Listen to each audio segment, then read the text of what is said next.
The genie that haunts the moonbeam spake to the demon of the valley, saying, I am old, and forget much. Tell me the deeds and aspect and names of them who built these things of stone. Memory by H.P. Lovecraft is a work of prose written in 1919 and published in 1923 in the National Amateur. H.P. Lovecraft is known as one of the most prolific writers of the 20th century in both horror and science fiction. I particularly like him due to his use of imagery, use of suspense, and the weird ideas that he has. He also has a lot of good twist endings that you don't really see coming, so they can be really fun to read even if they're on the more adult, darker side.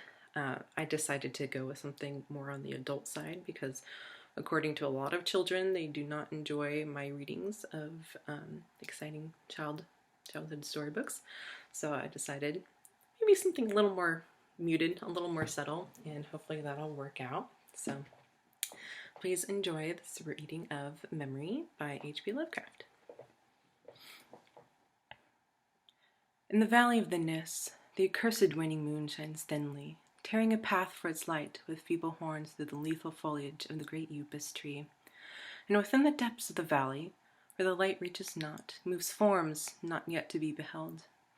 Rank is the herbage on each slope, where evil vines and creeping plants crawl amidst the stones of ruining palaces, twining tightly about broken columns and strange monoliths, and heaving up marvel payments laid by forgotten hands. And in trees that grow gigantic and crumbling courtyards sleep little apes, while in and out of deep treasure vaults writhe poisoned serpents and scaly things without a name.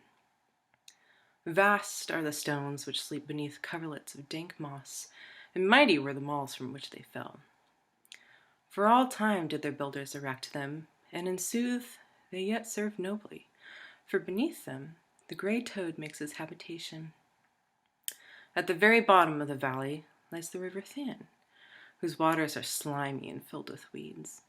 From hidden springs it rises, into the subterranean grottos it flows, so that the demon of the valley knows not why its waters are red, nor whither they are bound.